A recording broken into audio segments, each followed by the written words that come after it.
Sam Kahn of The Athletic joins us now, and Sam wrote a fantastic article. I'll put the link up in the chat right now for people to see about what an 80-team Super League would have looked like had it happened this last season. He still has Michigan winning the whole thing, but Sam, before we get to the column that you wrote and how you broke it down, obviously there were a lot of obstacles to this ever happening. But this is the first actual proposal on something like this we've heard that has rules and, you know, the way things would break down. How do you think that this would eventually come about, or something like this would come about?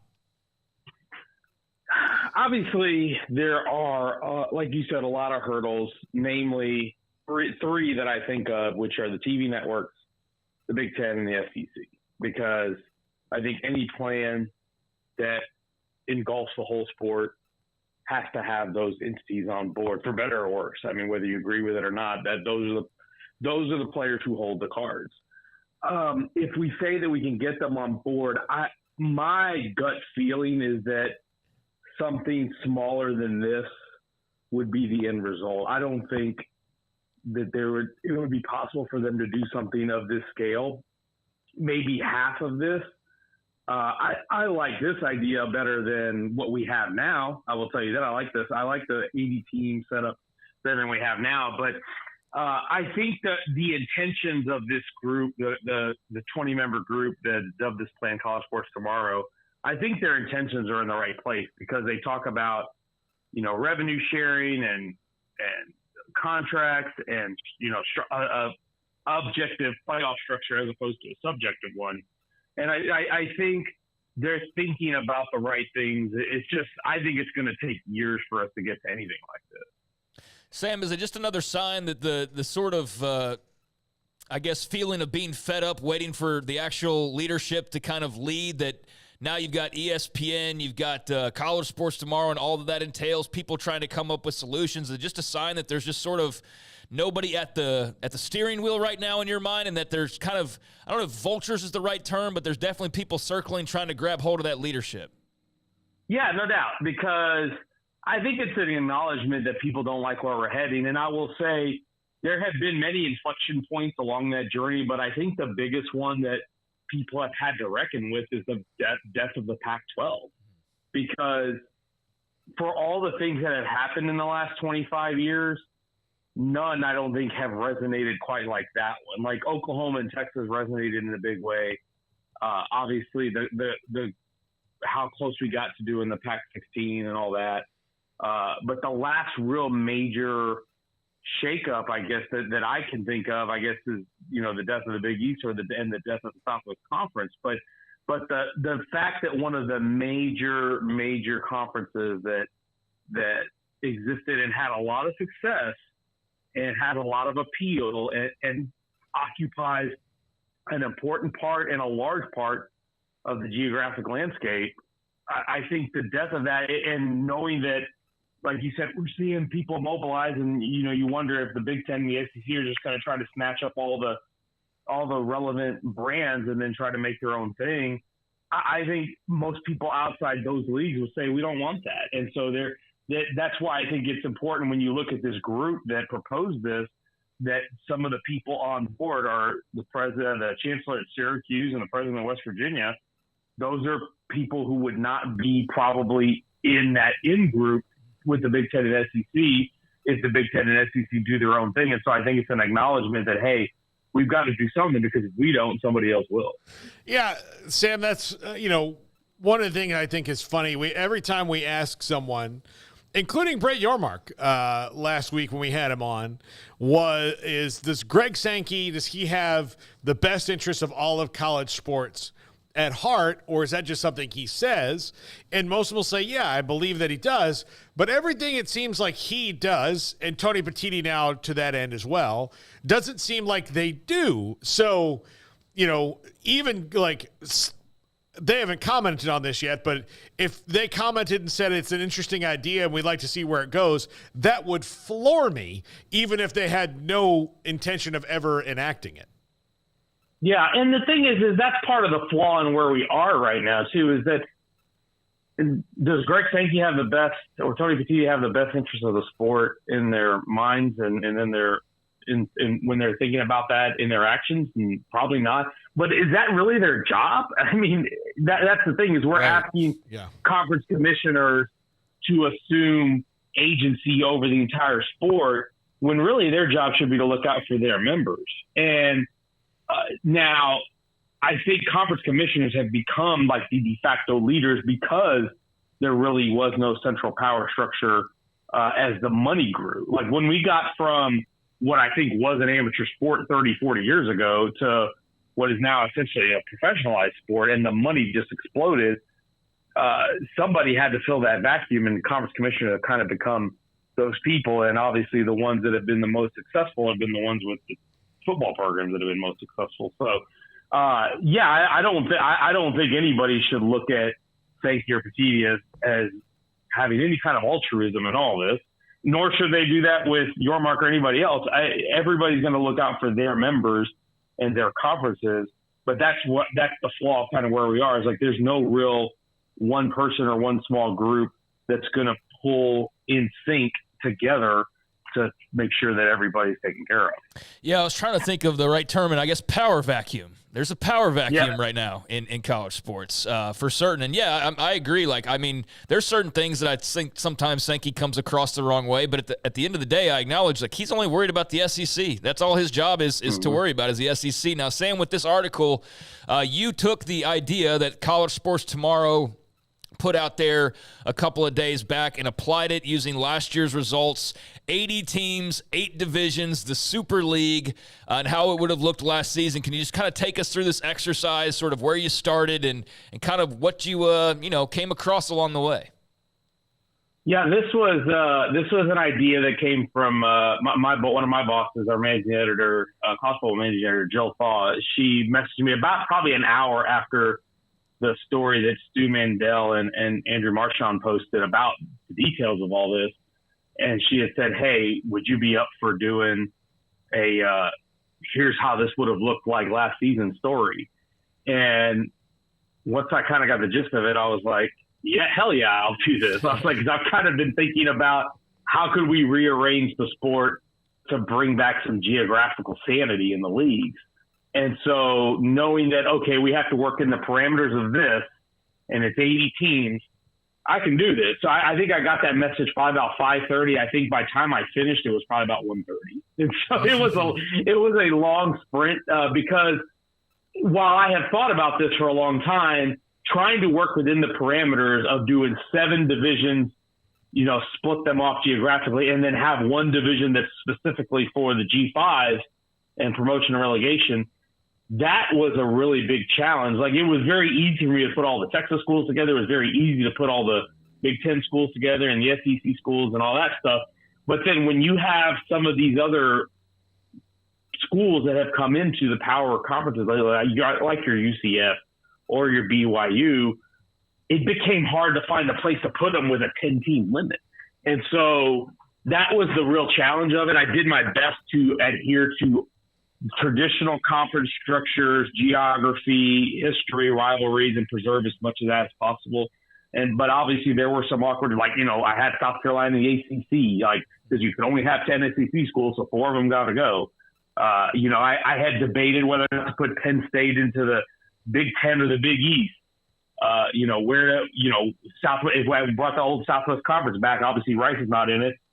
Does Oklahoma and Oklahoma State go with them, or do they go with the old Big 8 schools? So there was a lot of that, but it was an interesting exercise. And to me, I am one of these people who dreads a Super League because I just don't like where we're headed. But after putting this together, if this was the plan, I could kind of live with this.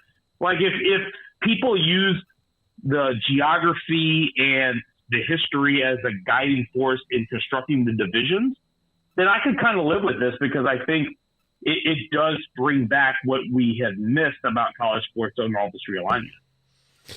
All right, Sam. So let's get into. I'm going to start with. I mean, you kind of nailed these conferences, and I'm not going to go through all 80. We'd have you here until you couldn't be on the show anymore. But the one that The two that stuck out to me were the frequent flyer division, which had to be kind of the hardest one to make, given the fact that, it is like a little bit scattershot when you start putting these teams in groups of 10, which is another, like, a less major reason why this would be difficult to happen, but one that would bear looking out. But the Southwest Conference back together and adding the Oklahoma schools, to me, was very chef's kiss on this. I kept scrolling down. I was like, I know he's the techspert. That's the one that's going to be last. Was that the thing that when you start doing these, you're like, oh, man, if I could see these again, that would be great? Oh, that was the first thing I did. When I saw I had this and I had the agency to put whoever I wanted to anywhere, I was like, I'm bringing back Southwest Conference, number one, and I'm bringing back the Big East. So because those were, obviously the Southwest Conference has a lot of history and it was a major conference. And then the Big East, obviously not as deep and long a history, but I thought that was, especially towards the end of the BCS era before it fell apart, I thought it was a really fun league. And, a lot of times it was the de facto automatic qualifier conference and you got a team out of there, maybe was ranked 20th or something. But you had some fun times with, the Steve Slayton, Pat White, West Virginia teams. And I remember even, they're not in this group, but I remember South Florida even reaching number 2, Rutgers reaching in the top 5. Like, it was an interesting group. But yeah, bringing it back to Southwest Conference was like my number one priority. That's probably my biggest fever dream in college football is, can we get the old Southwest Conference schools back together? And I understand why it failed, and I understand why it dissolved, and I understand what forces took it apart. But boy, if we could get back to a place where we are able to drive to almost every road venue in the conference and have the familiarity, the rivalry, the intensity that goes back into that, gosh, I think it'd be so much fun to have. And that's actually what I've heard from some Big 12 schools now that you have 4, former Southwest Conference members in the Big 12 now. And last year, I guess 5, if you include Texas. That was some of the charm for like a school like Houston that came into the league. It was like, wow, this is what we've been missing, is seeing schools that are close to us and familiar to us. And we can drive up to even not just football. Like I had the AD at Houston told me a couple of weeks ago, it was like the fact that our fans could go drive to the Baylor basketball game that morning and be back home at night was a huge plus. And that's kind of was my guiding light in trying to put these together. Sam, it's almost kind of depressing to look at this because it just makes so much sense, and it is what we had, and now we don't have it, and now I don't know if we ever have it again, right? I mean, unless there is some type of a super league, but I mean, yeah, the de facto Southwest Conference, I mean, Arkansas being in there with the Oklahoma schools and all the Texas schools, like, it just looks right. Looking at the Pac-10, which is no longer going to exist, I mean, that's the way that it always was. That's the way that it should be. And, save for, Utah's not in this because you had to stick at 10 teams. But, I mean, even the teams that would get chopped off and end up in that frequent flyer, I mean, I think all those teams would be thrilled to play each other because of the regionality and just the possible rivalries. I mean, there's going to not be a perfect fit for everybody, but man alive, it was kind of like almost bittersweet putting this together because it makes so much sense, but yet we know this is probably not anything they could put back in the box again. Oh yeah, it was a lot of fun for one, but yeah, it was definitely bittersweet because I thought about it, and I had this, I think, conversation with some of the folks in the comments afterwards. I sometimes wonder, we're talking about a 16-team playoff here. Obviously, we have the 12-team coming up. I sometimes wonder if we had installed a 16-team playoff in the 90s, which actually, believe it or not, was proposed. I think even as far back as the late 80s, the College Football Association was trying out a plan in like 89 and shaking it around the conferences for a 16-team playoff. I wonder if we had installed that way back when, or even in the mid-2000s, could we have preempted all this realignment? Because initially what started the realignment was the TV eyeballs, but also the automatic qualification. And people wanted to be in the automatic qualifiers, the BCS 6 conferences. And that was one of the hang-ups, like, okay, we can make it to that conference. And I'm like, man, if we had just had a playoff like this, could we have just stopped all that then and then create all that? But, it's kind of water under the bridge at this point. I don't think there is any going back. Sam, Which conference do you think would be the maddest that they lost some of these teams? That's a great question. I mean, certainly the SEC. I think it would be more because this SEC is 10 teams. It doesn't have Texas and Oklahoma, which are coming in, obviously. And you lose some schools that have been around for a while. Like you lose to South Carolina and Arkansas. They came in the early 90s. It's, we're going to more than 30 years now that they've been in the league. So those are the ones that I would think would be the hardest to pull apart, because I feel like they've kind of been in this together for a long time. And those 10 members that are in the one that I put together, those schools have been in it for almost ever. And that would be really difficult. And the other one it's not about losing the conference, but being put into one is Notre Dame. Because we all know Notre Dame treasures independence. And that was kind of the interesting exercise for this too, was like, where do I put Notre Dame? Do I put them with the Big Ten, but I wanted to have, a traditional Big Ten? Do I put them with, some more Midwestern schools, which would have put them with a Big Eight, but that seemed kind of awkward.